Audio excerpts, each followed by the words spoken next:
Bonjour, chers élèves.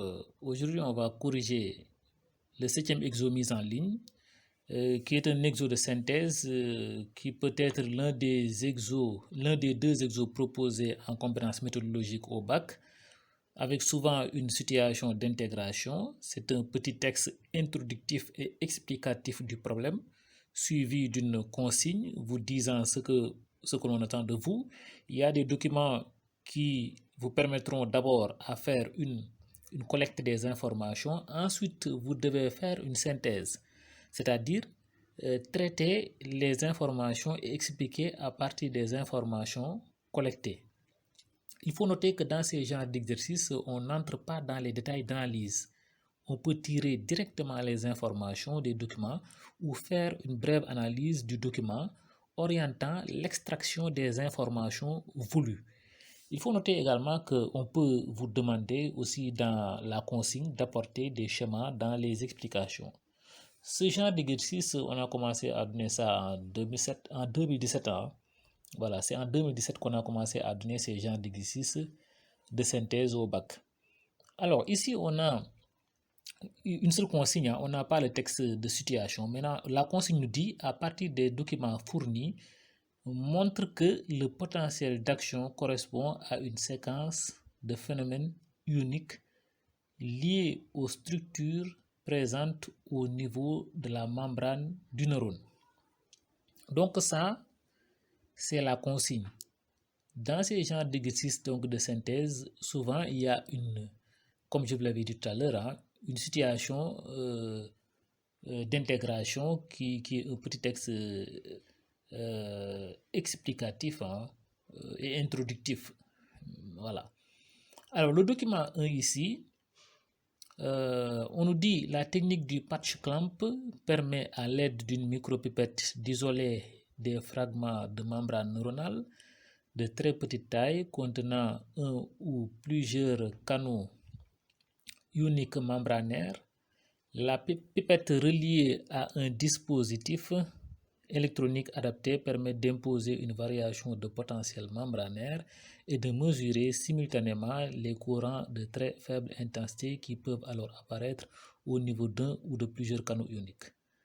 Un fragment de membrane est isolé sur une micropipette, sa face externe orientée vers l'extérieur. Ce fragment de membrane contient deux canaux uniques de type différent, un canal AK+, et un canal ANA+. Donc voici le dispositif expérimental. Alors c'est un dispositif expérimental qui est dans le document 1 avec une micropipette ici de verre servant de microélectrode. Vous avez la membrane plasmique. Ça c'est le dispositif d'enregistrement. Vous avez là la membrane plasmique avec le milieu intracellulaire ici. Là vous avez le milieu extracellulaire. Et vous avez en jaune donc le canal de type 1 et le canal de type 2. Ici, vous avez la face externe et ici la face interne. Donc, ce schéma, c'est juste pour vous, c'est un dispositif expérimental vous montrant comment on a procédé. Mais le document 1 donc qu'il faut exploiter, c'est là. Ça, c'était juste des explications. Maintenant, ce document 1 là, le voici. Donc ici, on nous dit conditions expérimentales. Il y a expérience A, B et C. Maintenant, pour les conditions expérimentales, on nous dit ici le milieu extracellulaire contient de la tétrodotoxine bloquant le fonctionnement des canaux de type 1. Ensuite, vous avez les résultats à droite. En rouge, vous avez la dépolarisation imposée. En noir ici, vous avez donc le courant sortant avec la flèche vers le haut et le courant entrant la flèche vers le bas. Alors, ici, si on regarde l'expérience A, le milieu extracellulaire contient de la tétrodotoxine, qui est une substance qui bloque le fonctionnement des canaux de type 1. Alors, avec la dépolarisation, ici à droite, on observe uniquement un courant qui sort, un courant sortant. Donc, ce qu'on peut dire ici, c'est qu'il y a sortie d'ion dans le canal de type 2. Ça, c'est ce qu'on peut dire. Maintenant, pour l'expérience B, si vous regardez bien, qu'est-ce qu'on a? On a le milieu extracellulaire contient du tétraéthylammonium, qui est une substance qui bloque le fonctionnement des canaux de type 2. Avec la dépolarisation imposée à droite là, on observe que le courant entrant. Hein. Donc, il y a entrée d'ion dans le canal de type 1 parce que les canaux de type 2 sont bloqués. Et l'expérience est, si le milieu extracellulaire donc n'est pas modifié, ici le milieu n'est pas modifié, on a une dépolarisation. Donc, on a une dépolarisation. La dépolarisation imposée s'accompagne d'un courant entrant d'abord, puis d'un courant sortant. Hein? Donc, il faut noter ici que la dépolarisation, ça renvoie à un potentiel d'action. Voilà, ça renvoie à un potentiel d'action. Donc, maintenant, il faut comprendre que on ne va pas faire une analyse détaillée. On tire direct. Donc, c'est un exo de synthèse. Hein. Il faut s'habituer à ces genres d'exos maintenant parce que ça vient souvent au bac. Donc, il faut tirer les informations. Hein. On tire les informations de ce document 1 là. D'après ce qu'on vient de dire, on peut dire que au cours d'un potentiel d'action, il y a d'abord entrée d'ion dans les canaux membranaires de type 1, puis sortie d'ion au niveau des canaux de type 2. Donc, c'est l'information qu'on tire du document 1. Alors, donc, on ne va pas donc on ne va pas entrer dans les détails d'analyse. Si on fait ça, on va rendre notre exploitation donc presque impossible. Hein. Ça va être très lourd et ça occulte certaines ça occulte notre analyse. Notre analyse va être alourdie, donc on va juste tirer l'information. Le document 1, donc on va vers le corriger. L'information qu'on tire du document 1, c'est qu'au cours d'un potentiel d'action, il y a d'abord entrée d'ion dans les canaux membranaires de type 1, puis sortie d'ion au niveau des canaux membranaires de type 2. Donc, voyez bien, on n'est pas entré dans les détails de l'analyse. On passe au document 2. Le document 2, donc voilà, on nous dit concentration ionique de part et d'autre de la membrane d'un neurone de mammifère au repos. Hein? Après, on nous dit, voilà, qu'est-ce qu'on a? Vous voyez donc ici, on voit que la concentration des ions K+ est supérieure dans le cytoplasme de l'axone, alors que la concentration des ions Na+ est supérieure dans le milieu extérieur. Et on nous rappelle que les ions passent toujours du milieu le plus concentré vers le milieu le moins concentré. On a vu ça en première. Hein? Mais donc, c'est pourquoi on nous rappelle ça. Donc, ce qu'on peut dire, c'est que les ions K+ auront tendance à sortir de l'axone et les ions Na+ à entrer dans l'axone. Voilà, c'est donc l'information qu'on peut tirer de ce document 2 là. Donc, voilà, donc ces genres d'exercices de synthèse, il faudra être très pragmatique, ne pas trop entrer dans les détails de l'analyse, parce que ce n'est pas ça l'objectif. Donc, pour le document 2, voilà, on va dire seulement, donc on tire les informations qu'on a. Les ions K+ plus concentrés à l'intérieur du neurone auront tendance à aller vers le milieu extraneuronal lors de l'ouverture des canaux. Ensuite, les lésions Na+, plus concentrées à l'extérieur du neurone auront tendance à gagner le milieu intracellulaire lors de l'ouverture des canaux. Voilà. Maintenant, pour le document 3, lors d'un potentiel d'action, on a déterminé le nombre de canaux ouverts par unité de surface. Donc, alors, ici, vous avez le temps en millisecondes. Là, vous avez le nombre de canaux ouverts par 1 mètre carré de membrane. Vous avez les canaux de type 1 et les canaux de type 2.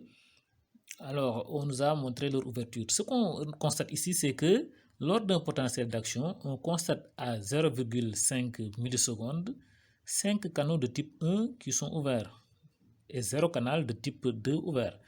À 1 milliseconde, on a 40 canaux de type 1 ouvert et 5 canaux de type 2 qui sont ouverts. À partir de 1 milliseconde 5, on a les canaux de type 1 ouverts qui diminuent et passent de 40 à 25, tandis que les canaux de type 2 ouverts augmentent, passant de 5 à 15, ainsi de suite. Mais ce n'est pas cette analyse dans les détails qui nous intéresse. Donc, on va observer ça, bien sûr, et tirer l'information qui nous intéresse. Alors, l'information qui nous intéresse dans le document 3, c'est que lors d'un potentiel d'action, ce sont les canaux de type 1 qui s'ouvrent en premier lieu, ensuite s'ouvrent les canaux de type 2. Donc, c'est l'information qu'on peut tirer de ce document 3-là. Voilà, donc vous voyez, on ne va pas entrer dans les détails de l'analyse. Voilà, on va donc tirer juste l'information qui nous intéresse ici. Document 3, on va vers la correction. Donc, on dit, document 3, l'information c'est lors d'un potentiel d'action, ce sont les canaux de type 1 qui s'ouvrent en premier lieu et en second lieu s'ouvrent les canaux de type 2. Voilà. Ça, c'est l'information donc qu'on peut tirer. Maintenant, pour le document 4, donc voilà, on nous a donné ici le tracé d'un potentiel d'action. On voit que il y a une phase ascendante et une phase descendante. Hein. C'est ça qu'on constate. Et on sait que la phase ascendante, ça correspond à une dépolarisation et il y a une autre phase descendante qui correspond à une repolarisation. Donc, on va juste tirer l'information qui est là. Donc, ce qui nous intéresse ici, c'est les deux phases du potentiel d'action. Donc, quand on parle si vous regardez ici le potentiel de membrane, donc c'est parce que c'est un potentiel d'action, hein, mais c'est une variation du potentiel. Le potentiel d'action n'est rien d'autre qu'une variation du potentiel de membrane. Voilà, donc on va vers la correction. Donc, document 4, l'information qu'on tire de ce document 4, c'est quoi? C'est que le potentiel d'action est composé d'une première phase ascendante qui est la dépolarisation, suivie d'une deuxième phase descendante qui est la repolarisation. Voilà. Maintenant, après avoir collecté toutes ces informations, on passe à la synthèse. La synthèse, donc, on va d'abord faire un traitement des informations collectées. Ensuite, on passe à l'explication. Donc, ici, la synthèse, on va dire, la phase de dépolarisation de potentiel d'action coïncide avec l'ouverture des canaux de type 1 et une entrée d'ions à travers ces canaux. Les ions Na+ ayant tendance à pénétrer dans l'axone, ce sont donc eux qui entrent à travers les canaux de type 1, provoquant la dépolarisation. La phase de repolarisation coïncide avec l'ouverture des canaux de type 2 et une sortie d'ions à travers ces canaux. Les ions K+ ayant tendance à sortir de l'axone, ce sont donc ces ions qui sortent à travers les canaux de type 2 provoquant la repolarisation. Voilà. Donc, voilà. Donc, ce sont donc eux, donc ces canaux qui sortent à travers les canaux de type 2 provoquant la repolarisation. Maintenant, après avoir traité les informations, on passe à l'explication. Donc, le potentiel d'action correspond donc dans un premier temps à une dépolarisation due à l'entrée d'ions Na+ à travers les canaux membranaires de type 1. Dans un second temps, à une repolarisation due à la sortie des ions K+ à travers les canaux membranaires de type 2. Voilà, donc c'est ça l'exercice. Hein. Donc c'est un exercice de synthèse. On a commencé à donner ça en 2017. Hein. Donc les années antérieures, il n'y avait pas ce genre d'exercice. Mais c'est comme ça qu'on traite ces genres d'exercices-là. La notation de ces exercices, ça dépend. Quelquefois, on note ça sur 5 points, quelquefois sur 7 points. Ça dépend. Donc, ça peut être le premier exo des compétences méthodologiques ou bien le deuxième exo. Ça dépend. Hein? Donc, ça varie tout le temps. Mais c'est des exos qu'on amène souvent au bac. Donc, c'est le type CDAO. Hein? C'est le type CDAO. Donc, ces genres d'exercices ont tendance maintenant à venir au bac. Il faut donc comprendre comment on les traite. Et maintenant, je pense que ça sera le dernier exo qu'on va corriger concernant le tissu nerveux et ses propriétés, les mouvements uniques et consorts. Maintenant, on va prochainement parler de l'activité du muscle squelettique. C'est peut-être Dieu. Je vous remercie.